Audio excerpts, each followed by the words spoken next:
Assalamu alaikum, my dear friends, and I hope you are fine there and enjoying your homeopathy. My dear friends, आज मैं आपके साथ aphorism 2 discuss करूंगा और इससे पहले आप जानते हैं कि हम एफोरिज्म 1 डिस्कस कर चुके हैं ऑलरेडी। और अगर आप एफोरिज्म 1 की एक्सप्लेनेशन को जानना चाहते हैं तो आप मेरी वीडियोस को सर्च करेंगे तो इंशाल्लाह ताला आपको वहां पर एफोरिज्म 1 के ऊपर मेरी वीडियो मिल जाएगी।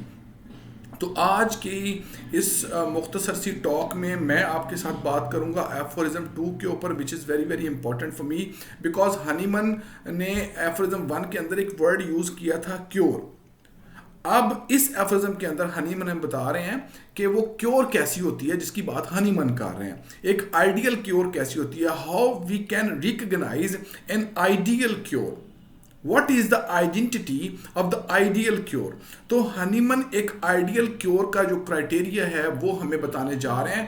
तो इससे पहले कि मैं इसके ऊपर जो है लब कुशाई करूं, कुछ मैं इस पर बोलूं, तो मैं ये चाहूँगा कि हम एफोरिज्म को ऑर्गेनन ऑफ द मेडिसिन से रीड करें कि हनीमन लिखते क्या हैं।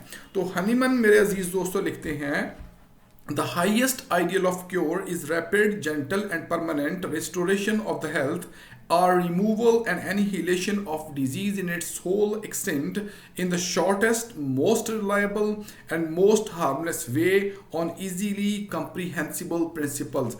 तो अब मैं इसके एक एक पॉइंट को एलेबोरेट करने की कोशिश करूंगा और उम्मीद करूंगा कि आप इसको ध्यान से सुनेंगे, अंडरस्टैंड करेंगे और फिर मुझे अपने काइंड फीडबैक भी देंगे।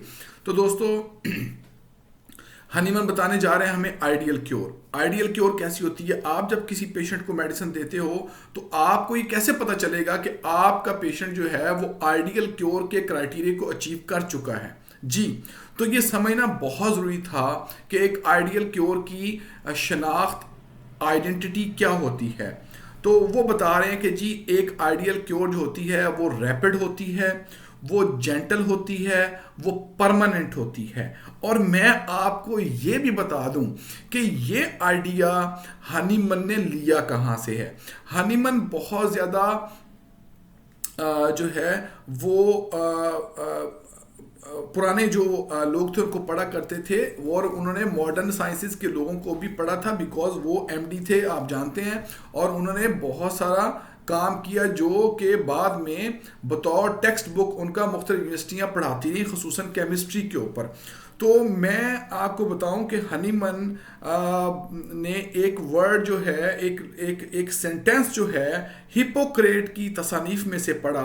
और हिपोक्रेट जो कि फादर ऑफ मेडिसिन माने जाते हैं वो लिखते हैं C222 एट जुकंडे, यानी कि ये एक ख्वाब था, ये एक ड्रीम था हिपोक्रेट का कि वो ये समझते थे कि एक ऐसा तरीका इलाज होना चाहिए जिसमें शिफा जो है वो रैपिड हो, जेंटल हो और परमानेंट हो। तो ये जो थॉट था, जब हनीमन ने होम्योपैथी इन्वेंट की, इजाद की, तो फिर हनीमन ने ये साबित कर दिखाया कि एक वाहिद तरीका इलाज है होम्योपैथी जिसके ज़रिए हम रैपिड, जेंटल और permanent restoration of health achieve कर सकते हैं। कि सिमिलिया सिमिलिबस क्योरेंटर के लॉ को फॉलो करके ही हम रैपिड, जेंटल और परमानेंट रिस्टोरेशन हासिल कर सकते हैं। और ये है आइडियल क्योर, ये है आइडियल क्योर। तो अजीज़ दोस्तों के अक्सर दोस्त जो हैं वो ये समझते हैं कि होम्योपैथी में जो है वो बहुत स्लो इलाज होता है, वो जो है बहुत ट्रीटमेंट लंबा होता है और बहुत देर लगती है। ये मिसकंसेप्शंस हैं होम्योपैथी में। ये कुछ लोगों के दिमाग में कुछ मिसकंसेप्शंस हैं, वो समझते हैं होम्योपैथिक इलाज स्लो है। स्लो इलाज होम्योपैथी का नहीं है, it is the fastest treatment of the world.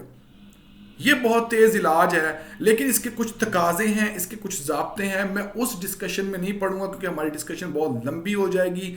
मैं मुख्तसरन इस एफिज़म को एक्सप्लेन करूंगा।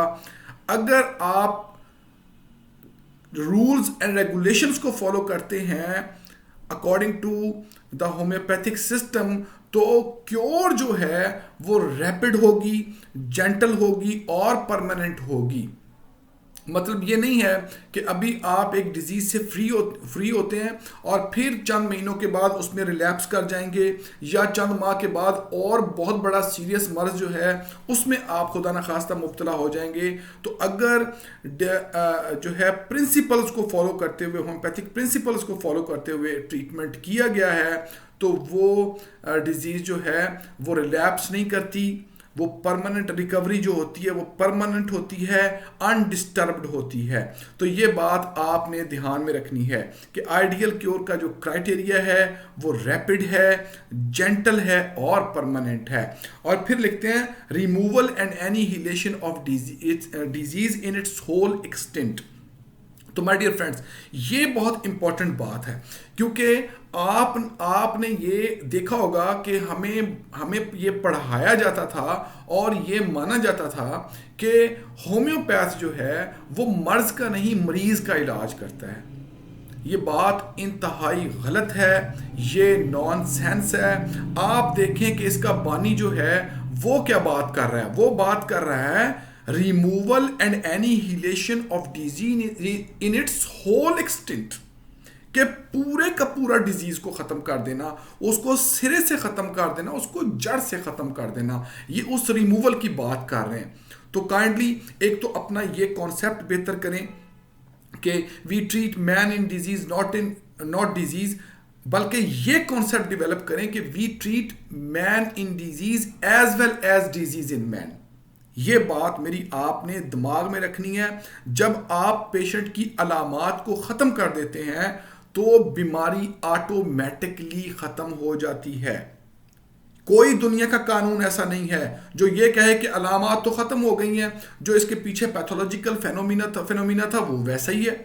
ऐसा बिल्कुल भी नहीं होता। जब आप अलामात को ख़त्म करते हैं तो पैथोलॉजिकल फिनोमिना जो है वो ऑटोमेटिकली जो है एनिहिलेट हो जाता है, बिल्कुल ख़त्म हो जाता है। तो इसी को हनीमन ने कहा है कि अगर आप शिफा किसी को देने जा रहे हैं, आप शिफा की बात कर रहे हैं, तो याद रखें ये रैपिड होगी, जेंटल होगी और परमानेंट होगी, और फिर डिजीज जो है उसके ट्रेसेस बाकी नहीं रहेंगे। डिजीज बिल्कुल भी बाकी नहीं रहेगी। क्लिनिकल जो रिपोर्ट्स आप करवाएंगे वो बिल्कुल डिजीज फ्री आएंगी, जो भी आप डिजीज ट्रीट कर रहे हैं।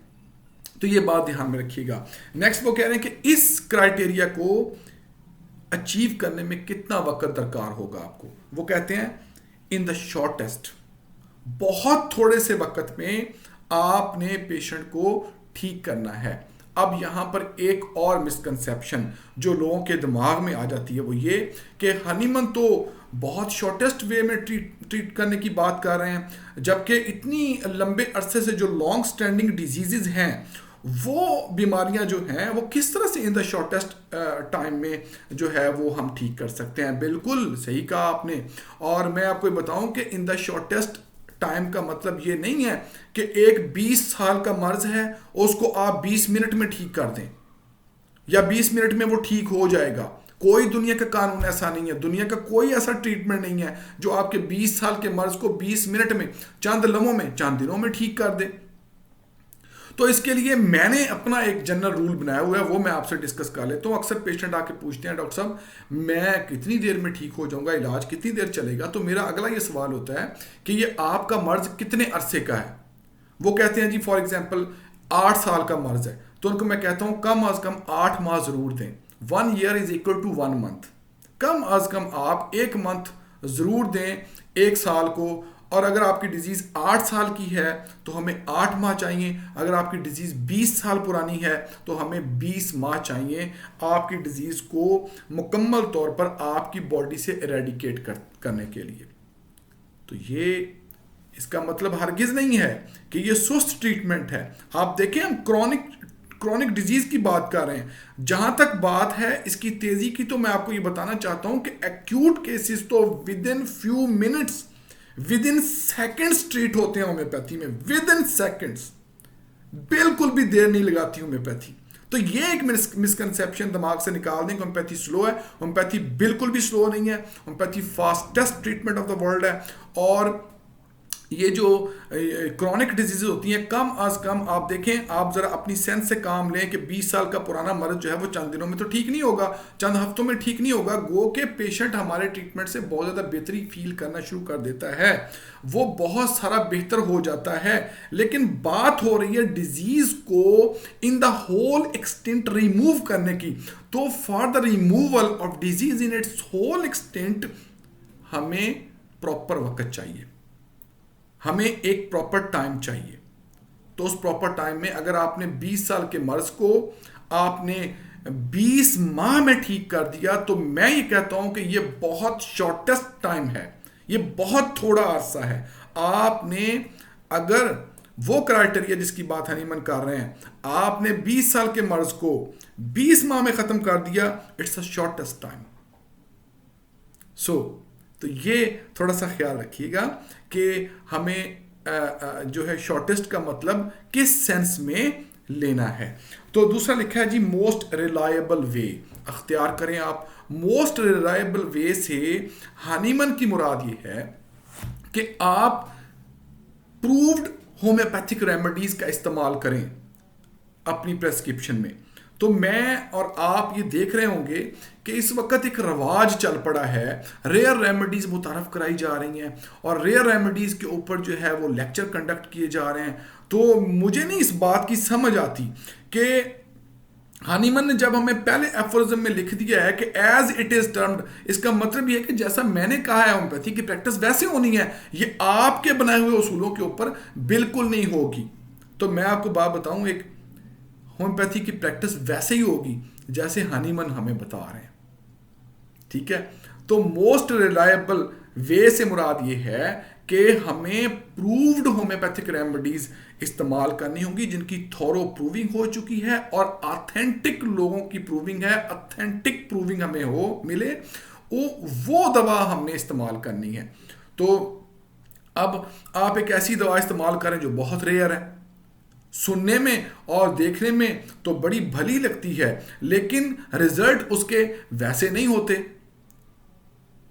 तो मैंने अपनी प्रैक्टिस में देखा है कि मैंने जहां पर किसी भी मेथड को इस्तेमाल करते हुए जहां पर मैंने प्रूव्ड होम्योपैथिक रेमेडी का इस्तेमाल किया, उसने बहुत वंडरफुल वे से जो है वो काम किया है। तो आप जो भी अपनी प्रेस्क्रिप्शन में दवाई इस्तेमाल करने जा रहे हैं, तो कोशिश करें कि वो प्रूव्ड होनी चाहिए, थॉरोली उसकी प्रूविंग मौजूद होनी चाहिए। और उसके बाद है हनीमन लिखते हैं कि मोस्ट हार्मलेस वे जो है वो अडॉप्ट करें आप। इससे क्या मुराद है? इससे मुराद ये है कि आप लोग ऐसे वेज अख्तियार ना करें जिसमें आप इंसानी जिस्म को तकलीफ दें, उसको अजियत में मुब्तला कर दें, बल्कि ऐसे वेज इस्तेमाल करें जिससे उसके जिस्म को उसको अजियत ना हो, अजियतनाक तरीके इस्तेमाल ना करें, उसका आप जो है उसके लिए वो तरीके हार्मफुल ना हो जो आप अडॉप्ट करने जा रहे हैं उसके इलाज के लिए। तो ये बहुत ज़्यादा इंपॉर्टेंट है। और नेक्स्ट है जी इजीली कंप्रीहेंसिबल प्रिंसिपल्स, के आप ऐसे सादा उसूलों के ऊपर ट्रीटमेंट करें पेशेंट का, ना कि ऐसे मन घड़त और जो है सो कॉल्ड साइंटिफिक लॉजिक्स ला के आप उसको ट्रीट करने की कोशिश करें। ऐसा बिल्कुल ना करें, ऑथेंटिक वेज इस्तेमाल करें, बहुत इजीली कंप्रीहेंसिबल हो, बहुत आसानी से समझ आने वाले तरीकों के ऊपर पेशेंट को ठीक करने की कोशिश करें। ये है एफोरिज्म 2 की एक्सप्लेनेशन। ये वो बात थी जो हनीमन हमें कहना चाह रहे थे। तो दोस्तों बिफोर कंक्लूडिंग माय टॉक, मैं ये चाहूँगा कि आपके साथ में एक और बात डिस्कस करना चाह रहा था, वो ये है कि यहाँ पर हनीमन ने the highest ideal of cure को बयान किया है, यहाँ पर वो उसकी पेस बता रहे हैं। लेकिन मैं आपको बताता हूं एक नई बात आपके इस एफोरिज्म में जो है एक इजाफा करना चाहता हूं आपके नॉलेज में, वो ये कि जो क्योर होती है वो फिजिकल, मेंटल, इमोशनल और स्पिरिचुअल, इन 4 लेवल्स के ऊपर होनी चाहिए। ये बात मेरी याद रखिएगा, फिजिकल, मेंटल, इमोशनल और स्पिरिचुअल। तो अगर क्योर आपकी जो है इन 4 लेवल्स के ऊपर नहीं है, तो मेरा ये क्लिनिकल एक्सपीरियंस है कि वो क्योर नहीं होती। फिर ना ही वो एफोरिज्म 2 के क्राइटेरिया पे उतरती है, ना ही वो रैपिड होती है, ना जेंटल होती है, ना परमानेंट होती है, और ना ही डिजीज की annihilation and removal in the whole extent हो पाती है। तो मेरे अजीज दोस्तों, ये एफोरिज्म 2 की एक्सप्लेनेशन थी ऑर्गेनन ऑफ द मेडिसिन से। उम्मीद करता हूँ कि आपने इसको पसंद किया होगा। तो अगर आपको मेरी वीडियोस फ़ायदा दे रही हैं तो अपने दोस्तों तक भी इसको शेयर करें और होम्योपैथी को स्प्रेड करने में मेरा साथ दें। मैं अल्लाह ताला से दुआ गो हूँ कि रब्बे करीम आप दोस्तों को ढेरों आसानियाँ अता फरमाएँ और ढेरों आसानियाँ तकसीम करने का शरफ नसीब फरमाएँ। अपनी दुआओं में डॉक्टर इखलाक करीम को याद रखिएगा। खुदा हाफिज़।